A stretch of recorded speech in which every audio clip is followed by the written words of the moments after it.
This quarter, we're going to be focusing a lot on documentation for the modalities that we do. And you started in PTA 101 talking about documentation in general. In 110, this summer, you got to practice some documentation with acute care. And now we're going to be going into learning how to apply modalities and how to document the treatments that we do.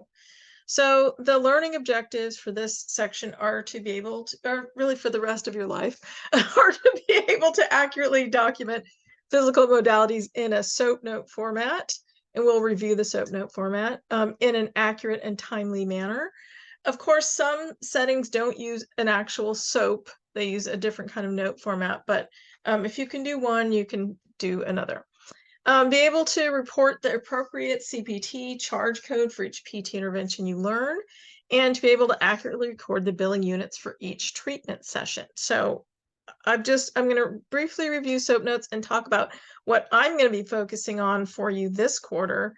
And then I'll talk a little bit about billing. So helpful tips for writing SOAP notes in this class and in this context. You're going to be documenting treatments for all the patients you treat, whether in the lab or in the clinic, really from now on. And so in this lab, for each case study or lab practical, we're going to give you information, something like what you would see in the initial evaluation that a PT would do. And using this information, you're going to perform a treatment involving the physical modalities that you'll be learning. And you're going to do that treatment session and then document the treatment. In school, sometimes there's a little bit of creative writing involved because we don't have real patients with real injuries. We're going to have to make a few things up. I want you to be as accurate as possible with what you did in terms of the settings and things you use for the modalities and the parameters. But you might have to, since you don't have someone who really has a shoulder restriction or something, you might have to imagine some numbers for pre and post measurements, that sort of thing. But in the clinic, you write what you do and you write what you measured. So the creative writing part in the lab has to do with basically your patient is faking their injury. You don't have a real patient. So that's a little bit, that was hard for me when I was in school to get my head around, but we will work on it. So a SOAP note, basically SOAP stands for subjective, objective, assessment, and plan, and that's kind of our basic layout for our documentation. As I said before, in different settings, you might have different types of notes. For example, in the setting where I work, we don't do SOAP, we do APSO. And then we have some other sections in there just to make it interesting. So at some point during this quarter, I'll show you some of the notes and the templates from my clinic, just so you can see how they're a little bit different.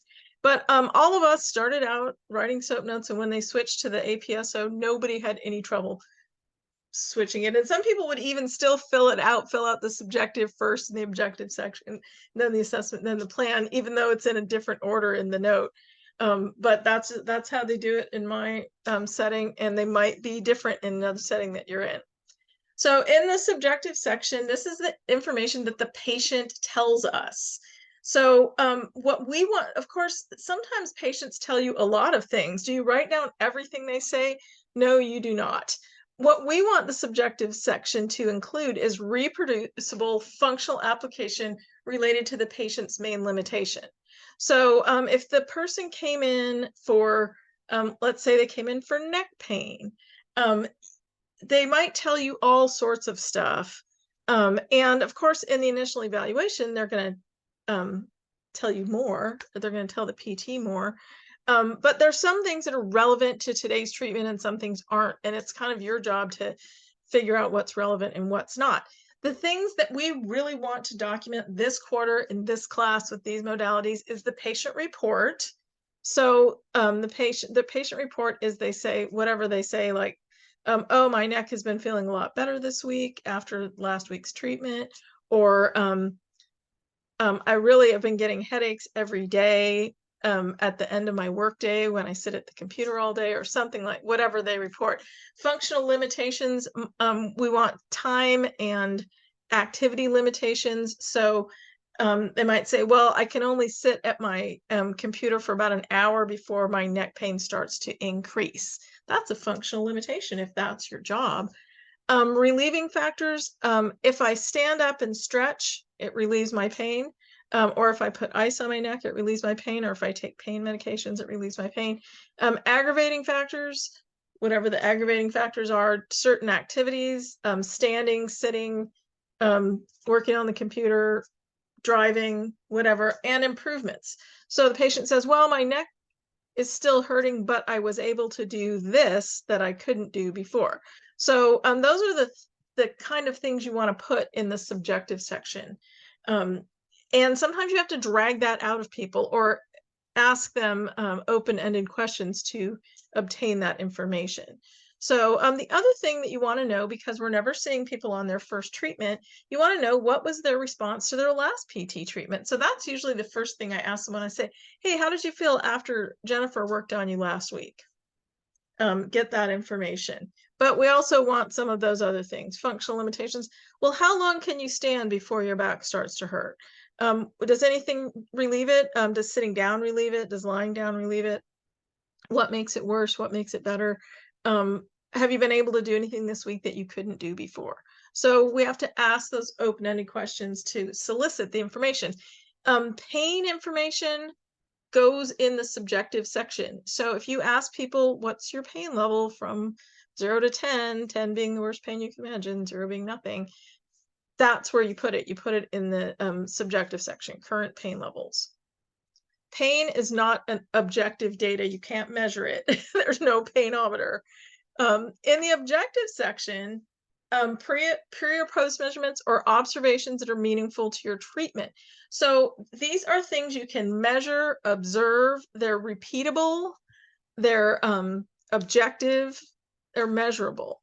Okay, so there are lots of possibilities. We can test sensation, we can test strength, balance, skin integrity or inspection. If somebody is post-surgical, you might comment on their incision.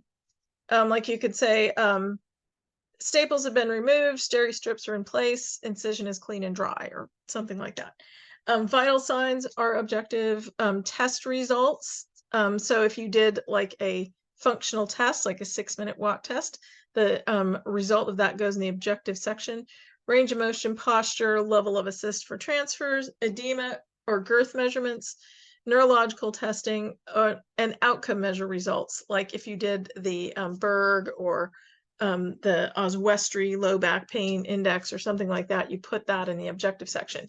For this class, for modalities class, I want you to focus on pre and post measurements of range of motion, edema, and possibly functional outcomes if that's relevant, if that's part of the initial evaluation that you get.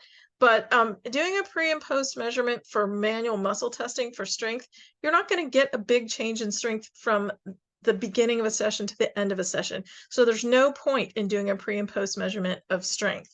However, you might get a pre and post difference in range of motion or edema. Edema might go down. So if you do a figure 8 measure on the ankle, so you take a tape measure and you do a figure 8, and you get a certain number of centimeters, and then after you did their treatment focused on reducing edema, you got a smaller girth measurement. That's an improvement that you've documented now in the objective section. And once you document it in the objective section, then you can comment it in the assessment. So that's a good thing. So think of like, what am I trying to assess? You want to make sure that they are meaningful to the treatment and they are meaningful to the patient's goals. What are they trying to achieve with us? Take measurements that are meaningful to those goals. So in the treatment section of the objective note, so in my brain, treatment is separate from objective, and actually on our forms, which we'll look at in a second. But in some SOAP note formats, treatment and objective are together. I like them separate because you can look at your objective data and you can look at what you did for your treatment. You want, in the treatment section, clear descriptions of the interventions you performed during the treatment. You don't want to talk about what the patient did during the treatment. What did the therapist do? So the clear descriptions include parameters for the modalities and the reasons you did it. So we'll talk about different reasons that you might do it. So you might do, for each different individual modality, we're going to have indications, which is basically the reason that you did it. You might do soft tissue mobilization to decrease pain and restriction, or to improve soft tissue flexibility, or to improve joint mobility, or something like that. And you want to put that down, that you want to write what you did, how you did it, the parameters you used, and the reasons you did it. For each treatment section, you need that information: what you did, parameters, and why you did it. What part of the plan of care are you addressing with the interventions you performed? If it's in the plan of care to do certain things, that's why you do them. Or, so make sure you have that clear. What part of the plan of care are you addressing with the intervention? So if you did a certain treatment in order to increase range of motion in the person's left shoulder, well then, yay, that's what you did. And you document it as such. So in the assessment section, we are summarizing the patient's response to treatment, including the improvements made during the session, or justification for how the patient benefits from the session. You could talk about the progress towards their goals, or limitations preventing them from meeting their goals. So you can, if they met one of their short or long-term goals, put that in. Say, met short-term goal of blah, blah, blah, whatever the short-term goal is. For the notes in this class, I want you to specifically refer, in the assessment section, refer to functional changes, like they couldn't touch the back of their head before the session, and they could after the session. So touching the back of your head is important if you want to put your hair in a ponytail, or whatever. So tucking in your shirt, dressing, doing all that stuff. The patient's reaction to today's treatment, a lot of times they will tell you. Sometimes you need to ask them. If they had an adverse reaction to today's treatment, you want to put that in there too, because you don't want to repeat that adverse reaction. Progress towards goals and remaining limitations. So you can say that they had an increased range of motion with certain movements, but they're still limited in these certain other movements. So remaining limitations. In the plan section, this is your note to your future self, or the next therapist that's going to see the patient. Helpful and meaningful information for the next visit, including at least one specific progression of the treatment. And when we say that, that's for our class. We want at least one specific progression. What are you going to do on the next visit? And what are you going to do that's different from this time? So you can do specific plans for progressing exercise. We're not doing exercise in this class, so we're going to do specific plans for changing the modalities that we're going to do. The location treatment, particularly if it's changing, plans for further assessment. So assess strength with manual muscle testing next visit. It might not be relevant to do it at the beginning and the end of the session, but every so often you want to do it. Activities to try in the next treatment. So you can say, check reaction to ultrasound this visit, and whatever your plan is for the next treatment. Your treatment progression, particularly if you're following a specific protocol, your protocol is modalities for the first 3 visits, and then active warm-up on the 4th visit, or something like that. And discharge planning. So you could say, patient is scheduled for 2 more visits, after which the discharge is planned, providing they've met their goals, something like that. I would rather you talk, I don't want you to talk about the patient schedule or the PT schedule or anything like that, or say, like, check in with PT on next session. Sure, you might say that in a real note, but for our notes in this class, I want a specific progression of treatment for the next visit. Okay. So legibility is not an issue if you're doing electronic notes, which is terrific. That was always my nemesis, I guess, in the clinic before we had electronic notes. There were a couple of people I work with who I cannot read their handwriting to save my life. But if you're doing a handwritten note, it needs to be legible and easily understood. We're doing electronic notes, and that saves a lot of legibility issues, which is really nice. You can use voice to text because in a lot of settings you are going to be dictating. If you use voice to text, please proofread your note and make sure everything is correct, because voice to text can get crazy on you and say all sorts of crazy stuff. You want to make sure that you use correct medical terminology and or abbreviations. When you're doing an electronic note, abbreviations are not as necessary as in a handwritten note. So when in doubt, write it out. Do not abbreviate something if you're not sure it's going to be understood. Correct present tense, meaning you're talking about the patient. The idea is point of care documentation. So you're talking about how the patient responded today, not like you're writing it how they responded in the past. So use the present tense when you are talking about the patient. No spelling errors. Spell check, yay, electronic documentation, you have spell check. The note should be signed and dated, so it should have your name, SPTA, and the date, okay? Easy squeezy, right? Once we get to the billing section, on the notes that we're going to use, and I'll show you the electronic notes that we're going to use, they have only the CPT codes that we are going to use this quarter, which are the modalities. Billing for an appropriate number of units. Most of the treatments that we're going to do in class are going to be 30 minutes. So that's 2 15-minute blocks. So it should be 2 units. So if you did 2 units of soft tissue mobilization, which you're going to do in the first lab, you'll have 2 units of manual therapy billed on there, 2 15-minute blocks. So if you think about units as 15-minute blocks, that's the really smart way to think about it. That having been said, there are other considerations, but these are the CPT codes that we're going to be using this quarter. So there are 3 different types. One of them is timed, which means 15 minutes of that intervention that you did, timed. And that's ultrasound, electrical stimulation, and that's manual or attended electrical stim, meaning you were actually doing some sort of functional muscle strengthening or something. It's not just putting IFC on someone and then giving them a bell and walking away. That's unattended. So attended manual electrical stim, you're working with the patient the whole time. So any timed unit has to be where one-on-one time with the provider and the patient together in the same room working together. Manual therapy techniques include connective tissue massage, joint mobilization. Manual traction is a manual therapy technique. Soft tissue mobilization. Passive range of motion is a manual therapy technique. We're not doing that in this class, but there you go. Manual stretching. We're not doing that in this class either, but manual therapy.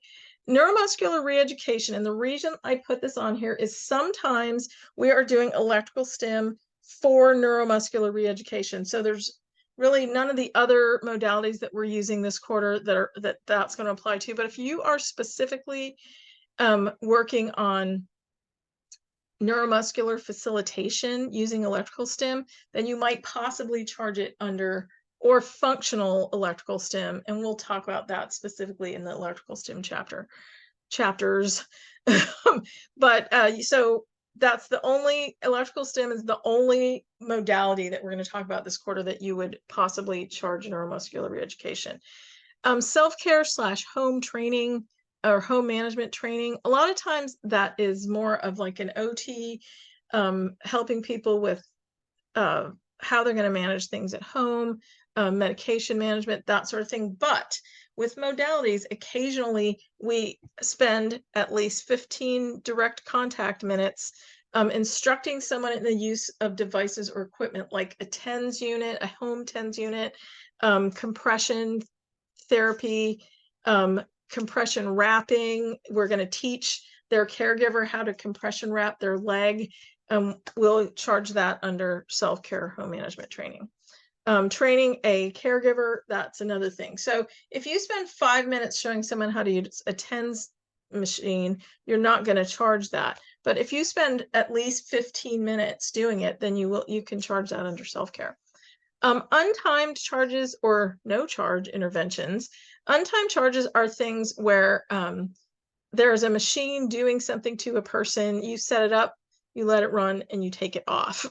And so it's always 1 unit, untimed. It doesn't matter if you do an hour or 20 minutes or 15 minutes. It's still 1 unit because it's untimed. It doesn't matter how much time you do on it.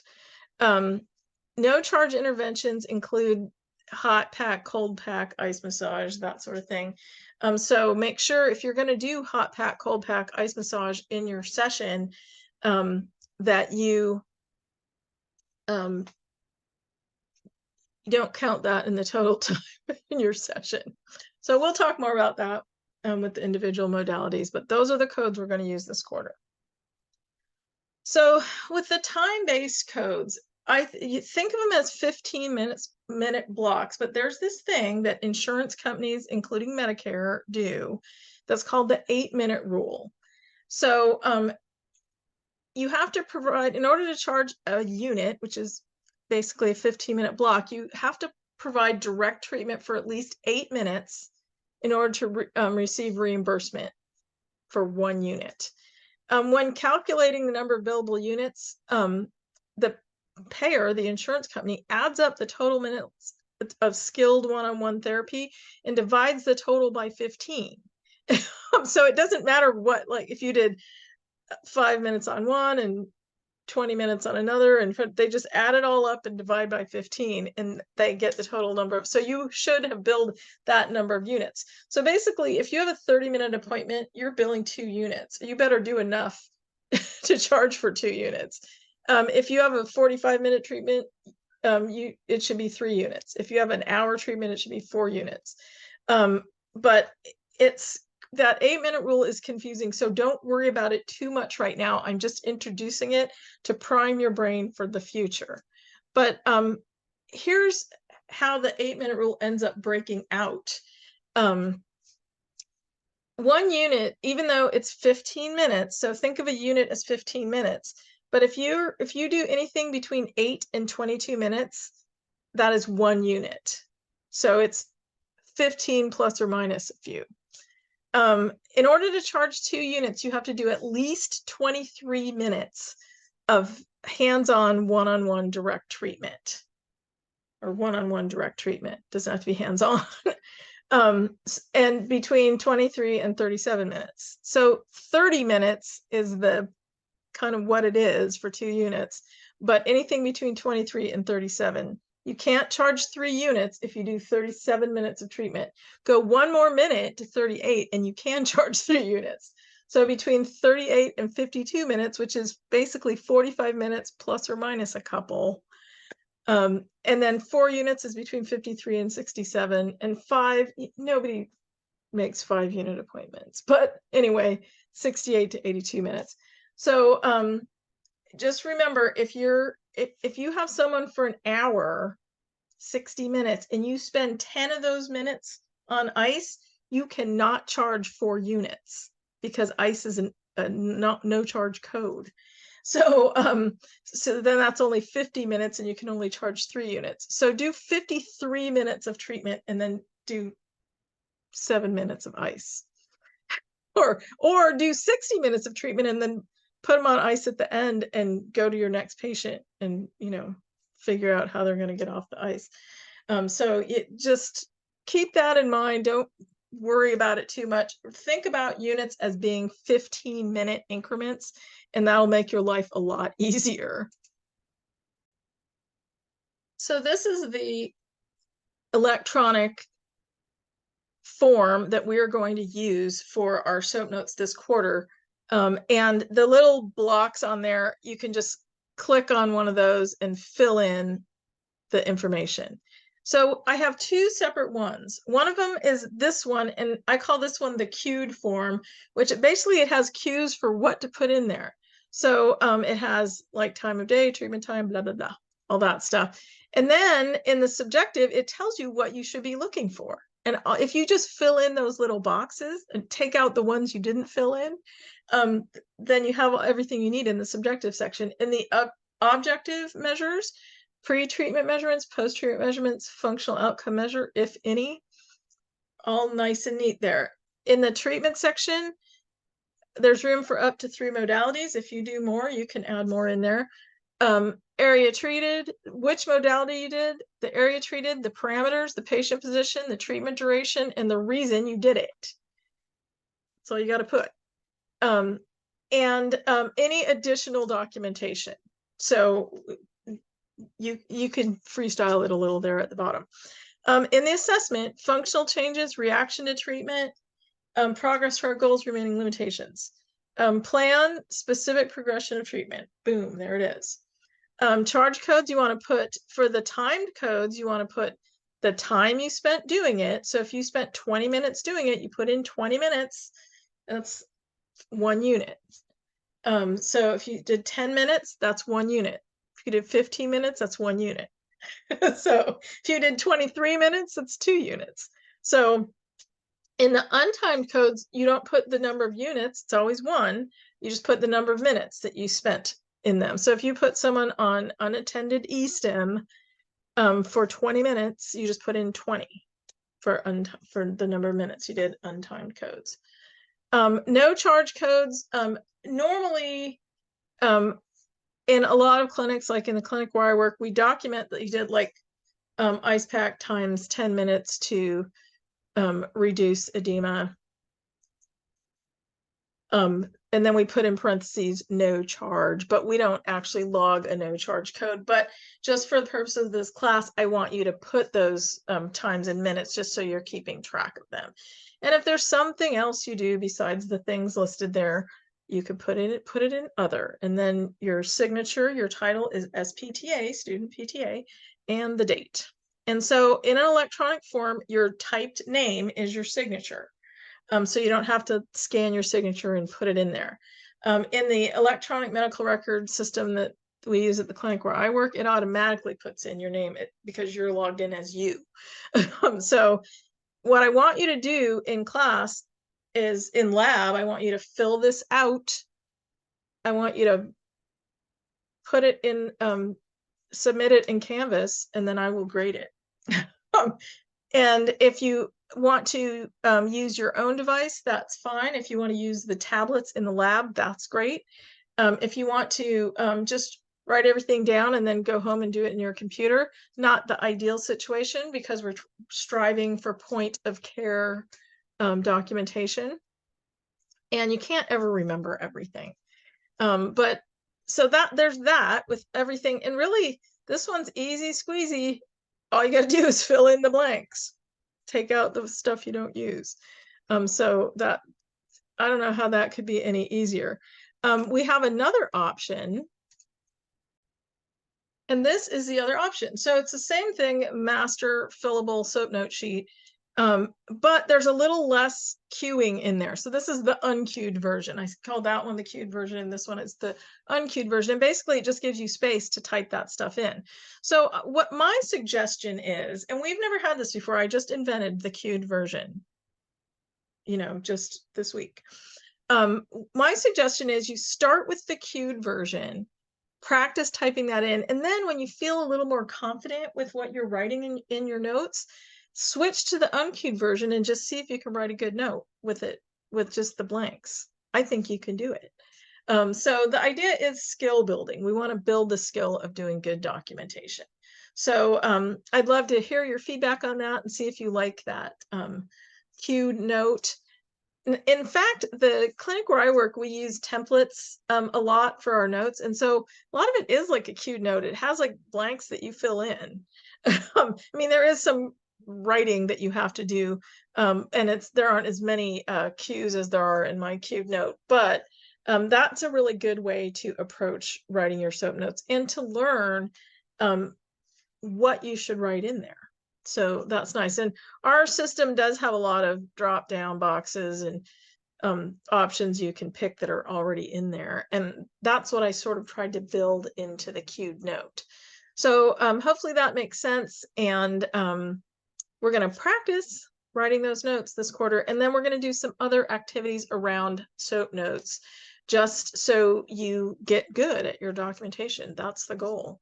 So I hope that this works for you. And if you have any questions about it, please ask me, because I want you to learn.